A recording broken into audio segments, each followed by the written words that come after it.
जय श्री राधे कृष्ण। आप सभी का आपके अपने YouTube चैनल पे बहुत बहुत स्वागत है।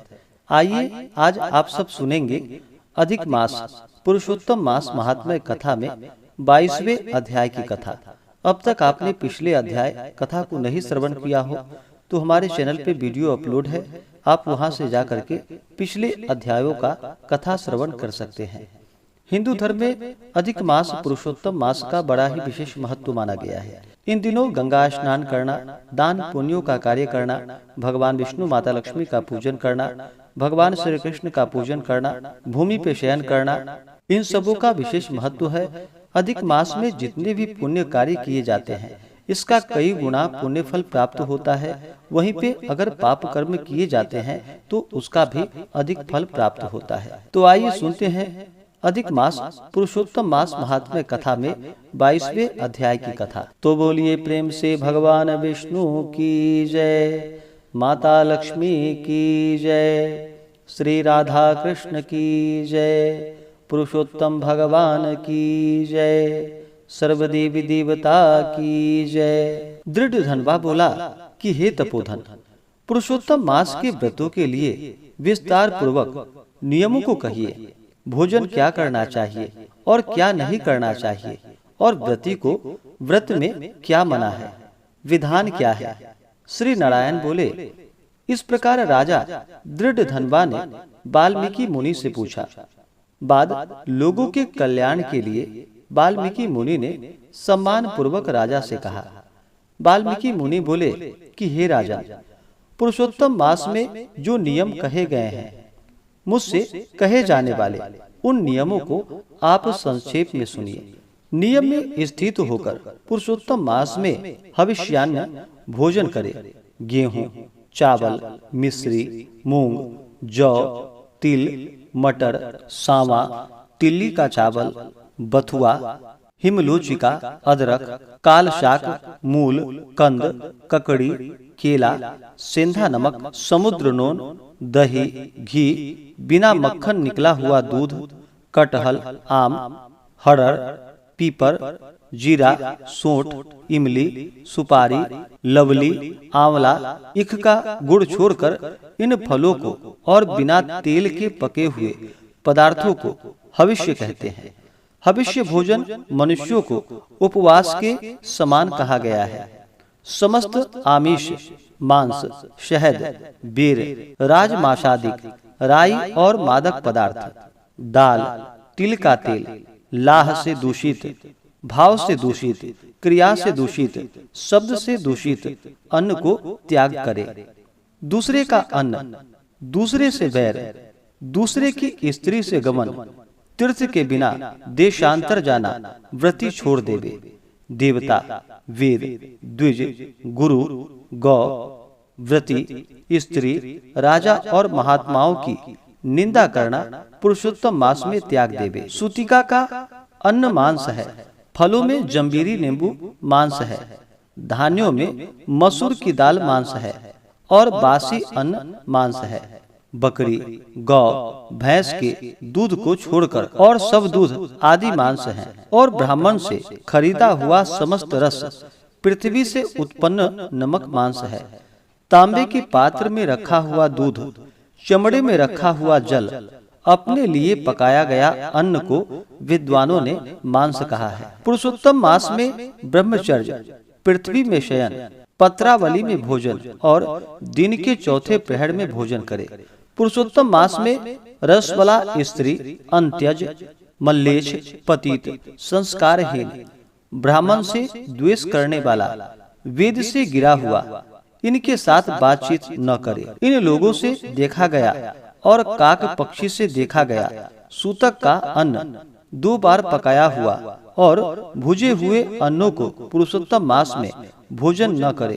प्याज, लहसुन, मोथा, छत्राक, गाजर, नालीक, मूली, शिग्रू, इनको पुरुषोत्तम मास में त्याग देवे। व्रती इन पदार्थों को समस्त व्रतों में हमेशा त्याग करे। विष्णु भगवान के प्रीत्यर्थम अपनी शक्ति के अनुसार कृष्ण आदि व्रतों को करे। कोहड़ा, कंटकारिका, लटजीरा, मूली, बेल, इंद्रयव, आंवला के फल, नारियल, अलाबू, परवल, बेर, चर्मशाक, बैगन, आजिक, बल्ली और जल से उत्पन्न होने वाले शाक, प्रतिपदा आदि तिथियों में कर्म से इन शाकों को त्याग करना। गृहस्थ आश्रमी रविवार को आंवला सदा ही त्याग करे। पुरुषोत्तम भगवान की प्रत्यक्षा जिन जिन वस्तुओं का त्याग करे उन वस्तुओं को प्रथम ब्राह्मण को देकर फिर हमेशा भोजन करे। व्रती कार्तिक और माघ मास में इन नियमों को करे।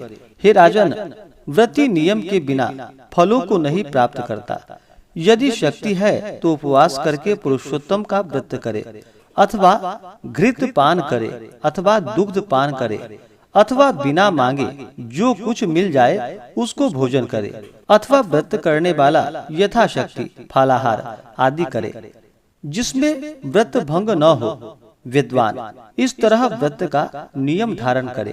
प्रतिदिन प्रातः काल उठकर पूर्वाहन की क्रिया को करके भक्ति से भगवान श्री कृष्ण का हृदय में स्मरण करता हुआ नियम को ग्रहण करे। हे भूपते, उपवास व्रत, नक्त व्रत और एक भुक्त इनमें से एक का निश्चय करके इस व्रत को करे। पुरुषोत्तम मास में भक्ति से श्रीमद् भागवत का श्रवण करे तो उस पुण्य को ब्रह्मा कभी कहने में समर्थ नहीं होंगे। पुरुषोत्तम मास में लाख तुलसी दल से शालग्राम का पूजन करे तो उसका अनंत पुण्य फल होता है। श्री पुरुषोत्तम मास में कथानुसार व्रत में स्थित व्रती को देखकर यमदूत सिंह को देखकर हाथी के समान भाग जाते हैं। हे राजा, यह पुरुषोत्तम मास व्रत 100 यज्ञों से भी श्रेष्ठ है, क्योंकि यज्ञ के करने से स्वर्ग की प्राप्ति होती है और पुरुषोत्तम मास व्रत करने से गोलोक को जाता है। जो पुरुषोत्तम मास व्रत करता है उसके शरीर में पृथ्वी के जो समस्त तीर्थ और क्षेत्र हैं तथा संपूर्ण देवता हैं वे सब निवास करते हैं। श्री पुरुषोत्तम मास का व्रत करने से दुःस्वप्न, दारिद्र्य और कायिक, वाचिक, मानसिक पाप ये सब नाश को प्राप्त होते हैं।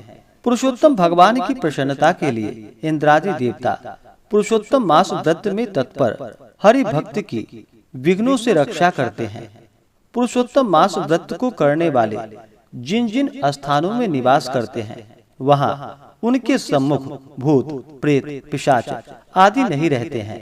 हे राजन, इस प्रकार जो विधि पूर्वक पुरुषोत्तम मास व्रत को करेगा उस मास व्रत के फलों को यथार्थ रूप से कहने के लिए साक्षात शेषनाग भगवान भी समर्थ नहीं है।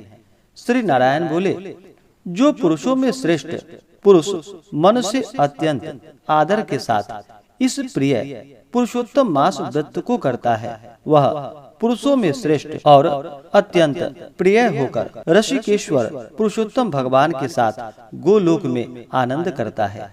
इस प्रकार से श्री बृहन नारदीय पुराणे पुरुषोत्तम मास महात्म्य कथा में 22वें अध्याय की कथा पूर्ण हुई। तो बोलिए प्रेम से भगवान विष्णु की जय, माता लक्ष्मी की जय, श्री राधा कृष्ण की जय, पुरुषोत्तम भगवान की जय, सर्व देवी देवता की जय। इसके आगे की कथा जो कि आप अगले अध्याय में सुनेंगे। इसी प्रकार से कथा को सुनने के लिए चैनल पे अगर आप नए हैं तो चैनल को लाल बटन दबा करके सब्सक्राइब करें, साथ में बेल आइकन घंटी को दबाएं ताकि मेरे वीडियो का नोटिफिकेशन आपको समय से मिलता रहे। वीडियो को लाइक करें, शेयर करें। सुखी रहें और स्वस्थ रहें। जय श्री राधे कृष्ण। धन्यवाद।